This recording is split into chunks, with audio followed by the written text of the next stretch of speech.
नमस्कार दोस्तों, आइए सुनते हैं मुंशी प्रेमचंद्र साहित्य सेवा सदन पार्ट 34। विट्ठल दास ने सुमन को विधवा आश्रम में गुप्त रीति से रखा था। प्रबंधकारिणी सभा के किसी सदस्य को इत्तला न दी थी। आश्रम की विधवाओं से उसे विधवा बताया था, लेकिन अबुल वफा जैसे टोहियों से यह बात बहुत दिनों तक गुम न रही। उन्होंने हिरिया को ढूंढ निकाला और उससे सुमन का पता पूछ लिया।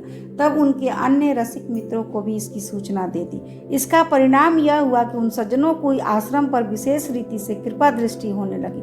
कभी सेठ चिमनलाल आते, कभी सेठ बलभद्र दास, कभी पंडित दीनानाथ विराजमान हो जाते। इन महानुभावों को अब आश्रम की सफाई और सजावट, उसकी आर्थिक दशा, उसके प्रबंध आदि विषयों से अद्भुत सहानुभूति हो गई थी। रात दिन आश्रम की शुभ कामना में मगन रहते थे। विट्ठल दास बड़े संकट में पड़े हुए थे। कभी विचार करते कि इस पद से इस्तीफा दे दूं। क्या मैंने ही इस आश्रम का जिम्मा लिया है? कमेटी में और ही कितने मनुष्य हैं जो इस काम को संभाल सकते हैं। वह जैसा उचित समझेंगे इसका प्रबंध करेंगे। मुझे अपनी आंखों से तो यह अत्याचार न देखना पड़ेगा। कभी सोचते क्यों न एक दिन इन दुराचारियों को फटकारूं, फिर जो कुछ होगा देखा जाएगा। लेकिन जब शांत चित्त होकर देखते तो सबसे कम लेने के सिवा और कोई उपाय न सूझता। उन लोगों से बड़ी रुखाई से बातचीत करते, उनके प्रस्तावों की उपेक्षा किया करते और अपने भावों से यह प्रकट करना चाहते कि मुझे तुम लोगों का यहाँ आना असन्ना है। किंतु गरज के बावले मनुष्य देख कर भी अनदेखी कर जाते हैं। दोनों सेठ विनय और शील की साक्षात मूर्ति बन जाते। तिवारी जी ऐसे सरल बन जाते मानो उन्हें कभी क्रोध आ ही नहीं सकता। इस कूटनीति के आगे विट्ठल दास की अकल कुछ काम न करती। एक दिन प्रातःकाल विट्ठल दास इन्हीं चिंताओं में बैठे हुए थे कि एक फिटन आश्रम के द्वार पर आकर रुकी। उनमें से कौन लोग उतरे? अबुल वफा और अब्दुल लतीफ। विट्ठल दास मन में तिलमिला कर रह गए। अभी सेठों का ही रोना था कि एक और बला आ पड़ी। जी में तो आया कि दोनों को दुत्कार दूं, पर धैर्य से काम लिया। अबुल वफा ने कहा, आदाब अर्ज है वंदनवाज, आज कुछ तबीयत परेशान है क्या? वल्लाह आपका इशार देखकर रूह को सुरूर हो जाता है। खुशनसीब है वह कौम जिसमें आप जैसे खादिम मौजूद हैं। एक हमारी खुदगर्ज खुशनुमा कौम है जिससे इन बातों का एहसास ही नहीं। जो लोग बड़े नेकनाम हैं वह भी गरज के पाक नहीं। क्यों मुंशी अब्दुल लतीफ साहब? अब्दुल लतीफ जनाब, हमारी कौम की कुछ न कहिए। खुद गरज, खुद फरोश, खुद मतलब कजमहम, कजारो, कजरवी, जो थोड़ा कहिए थोड़ा है। बड़ों बड़ों को देखिए, रंगे हुए शियार हैं, रिया का जामा पहने हुए। आपको जात मसदर बराकात ऐसा मालूम होता है कि खुदा ताला ने मलायक में से इंतखाब करके आपको इस खुशनसीब कौम पर नाजिल किया है। अबुल वफा, आपकी पाकनफसी दिलों पर खामखा असर डालती है। क्यों? आपको यहाँ कुछ सोजनकारी और बेल बूटे के काम तो होते ही होंगे। मेरे एक दोस्त ने सोजनकारी की कई दर्जन चादरों की फरमाइश लिख भेजी है। हालांकि शहर में कई जगह यह काम होता है, लेकिन मैंने यह ख्याल किया है कि आश्रम को प्राइवेट काम करने वाले पर तरजीह होना चाहिए। आपके यहाँ कुछ नमूने मौजूद हो तो दिखाने की तकलीफ कीजिए। विट्ठल दास, मेरे यहाँ ये सब काम नहीं होते। अबुल वफा, मगर होने की ज़रूरत है। आप दरियाफ्त कीजिए, कुछ मस्तूरात जरूर यह काम जानती होंगी। हमें ऐसी कोई उजरत नहीं है, फिर हाजिर होंगे। 1, 2, 4, 10 बार आने में हमको इनकार नहीं है। आप अपना सब कुछ निसार कर रहे हैं तो क्या मुझसे इतना भी ना होगा? मैं इन मामलों में कौमी तफरीक मुनासिब नहीं समझता। विट्ठल दास, मैं इस मेहरबानी के लिए आपका मशकूर हूँ, लेकिन कमेटी ने यह फैसला कर दिया है कि यहाँ इस किस्म का कोई काम न कराया गया। इस वजह से मजबूर हूँ। यह कहकर विट्ठल दास उठ खड़े हुए। अब दोनों सज्जनों को लौट जाने के सिवा और कोई उपाय न सूझा।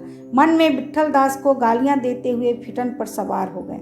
लेकिन अभी फिटन की आवाज़ कान में आ रही थी कि सेठ चिमनलाल की मोटर कार आ पहुंची। सेठ जी शान से उतरे, विट्ठल दास से हाथ मिलाया और बोले, क्यों बाबू साहब, नाटक के विषय में आपने क्या राय की?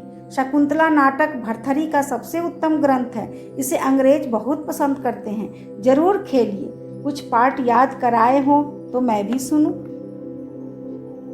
कभी कभी कठिनता में हमको ऐसी चालें सूझ जाती हैं जो सोचने से ध्यान में नहीं आती। विट्ठल दास ने सोचा था कि इन सेठ जी से कैसे पिंड छुड़ाऊं, लेकिन कोई उपाय न सूझा। इस समय अकस्मात उन्हें एक बात सूझ गई। बोले, जी नहीं, इस नाटक के खेलने की सलाह नहीं हुई। मैंने इस मामले में बड़े साहब से राय ली थी, उन्होंने मना कर दिया। समझ में नहीं आता कि यह लोग पॉलिटिक्स का क्या अर्थ पर लगाते हैं।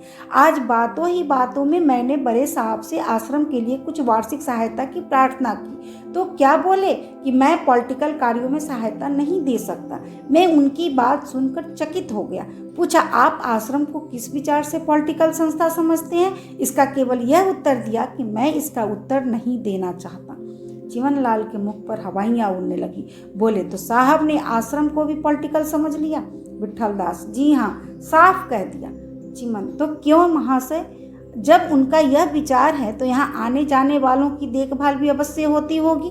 विट्ठल, जी हाँ, और क्या, लेकिन इससे क्या होता है? जिन्हें जाति से प्रेम है वे इन बातों से कब डरते हैं? चिमन, जी नहीं, मैं उन जाति प्रेमियों से नहीं। अगर मुझे मालूम हो जाए कि यह लोग रामलीला को पॉलिटिकल समझते हैं तो उसे भी बंद करवा दूं। पॉलिटिकल के नाम से मेरा रोआ थरथराने लगता है। आप मेरे घर में देख आइए, भगवत गीता की एक कॉपी भी नहीं है। मैंने अपने आदमियों को कड़ी ताकीद कर दी है कि बाजार से चीजें पत्ते में लाया करें।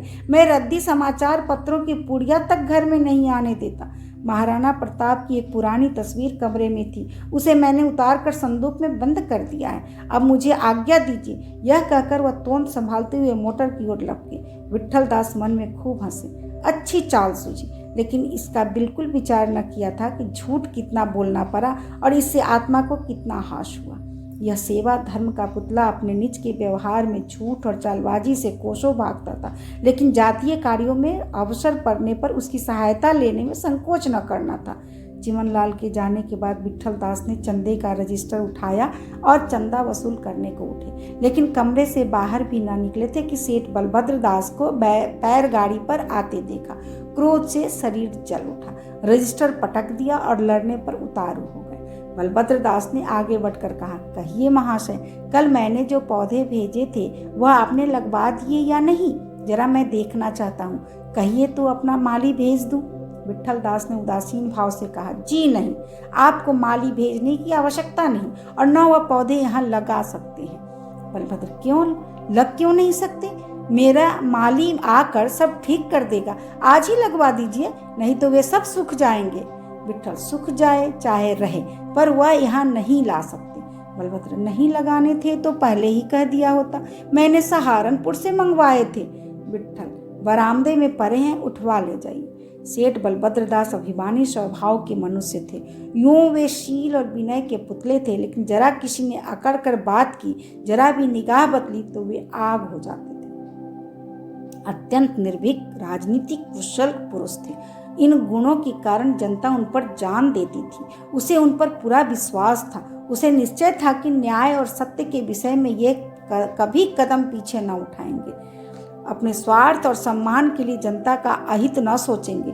डॉक्टर श्यामाचरण पर जनता का यह विश्वास न था। जनता की दृष्टि में विद्या, बुद्धि और प्रतिभा का उतना मूल्य नहीं होता जितना चरित्र बल का। विट्ठल दास की यह रूखी बातें सुनकर बलभद्र दास के तेवरों पर बल पड़ गए। तनक कर बोले, आज आप इतने अनमने क्यों हो रहे हैं? मुझे मीठी बातें करने का ढंग नहीं आता। मीठी बातें ना कीजिए, लेकिन लाठी तो ना मारिए। मैं आपसे शिष्टाचार का पाठ नहीं पढ़ना चाहता। आप जानते हैं मैं प्रबंधकारिणी सभा का मेंबर हूँ। जी हाँ, जानता हूँ। चाहता तो प्रधान होता। मेरी सहायता किसी से कम नहीं है। इन पुरानी बातों को याद दिलाने की क्या जरूरत? चाहूँ तो मैं आश्रम को मिटा दूँ। असंभव। सेना सभा के सब मेंबर मेरे इशारे पर नाच सकते हैं। संभव है। एक दिन में इसका कहीं पता न चले। असंभव। आप किस घमंड में भूले हुए हैं? सेठ जी आश्रम की ओर कुपित नेत्रों से ताकते हुए पैर गाड़ी पर सवार हो गए, लेकिन विट्ठल दास पर उनकी धमकियों का कुछ असर न हुआ। उन्हें निश्चय था कि ये सभा के मेंबरों के आश्रम के विषय में कुछ न कहेंगे। उनका अभिमान उन्हें इतना नीचे न गिरने देगा। संभव है वह इस झेप को मिटने के लिए मेंबर के आश्रम की प्रशंसा करे, लेकिन यह आग कभी न कभी भड़केगी अवश्य, इसमें संदेह नहीं था। अभिमान अपने अपमान को नहीं भूलता। इसकी शंका होने पर भी विट्ठल दास को यह क्षोभ नहीं नहीं था जो किसी झगड़े के बाद मेघ के समान हृदयाकाश पर छा जाया करता है। इसके प्रतिकूल उन्हें अपने कर्तव्य को पूरा करने का संतोष था और वह पछता रहे थे कि मैंने इसमें इतना विलंब क्यों किया। इस संतोष से वह ऐसी मौज में आए कि ऊंचे स्वर से गाने लगे, प्रभु जी मोही काहे की लाज, जन्म जन्म यो ही भरमायो, अभिमानी बेकाज, प्रभु जी मोही काहे को लाज। इतने में उन्हें पदम सिंह आते दिखाई दिए। उनके मुख से चिंता और नैराश्य झलक रहा था, मानो अभी रोकर आंसू पोंछे हैं। विट्ठल दास आगे बढ़कर उनसे मिले और पूछा, बीमार थे क्या? बिल्कुल पहचाने नहीं जाते। पदम सिंह, जी नहीं, बीमार तो नहीं हूँ, हाँ परेशान बहुत रहा। विट्ठल, विवाह कुशलतापूर्वक हो गया? पदम सिंह ने छत की ओर ताकते हुए कहा, विवाह का कुछ समाचार न पूछिए। विवाह क्या हुआ, एक अबला कन्या का जीवन नष्ट कराए। वह इसी सुमन बाई की बहन निकली। भैया की ज्यों ही मालूम हुआ वे द्वार से बारात लौटा लाए। विट्ठल दास ने लंबी सांस लेकर कहा, यह तो बड़ा अन्याय हुआ। आपने अपने भाई साहब को समझाया नहीं? पदम, आप अपने से जो कुछ बन पड़ा सब करके हार गया। विट्ठल, देखिए अब बेचारी लड़की की क्या गति होती है, सुमन सुनेगी तो रोएगी। पदम, कहिए यहाँ की क्या खबरें हैं? सुमन के आने से विधवाओं में हलचल तो नहीं मची? वे उससे घृणा तो अवश्य करती होंगी। विट्ठल, बात खुल जाए तो आश्रम खाली नजर आए। पदम सिंह, और सुमन कैसे रहती है? विट्ठल, ऐसी अच्छी तरह मानो वह सदा आश्रम में ही रही है। मालूम होता है वो अपने सद्व्यवहार से अपनी कालिमा धोना चाहती है। सब काम करने को तैयार और प्रसन्नचित्त से। अन्य स्त्रियां सोती ही रहती है और वह उनके कमरे में झाड़ू दे आती है। कई विधवाओं को सीना सिखाती है, कई उससे गाना सीखती है। सब प्रत्येक बात में उसी की राय लेती है। इस चारदीवारी के भीतर सब उसी का राज्य है।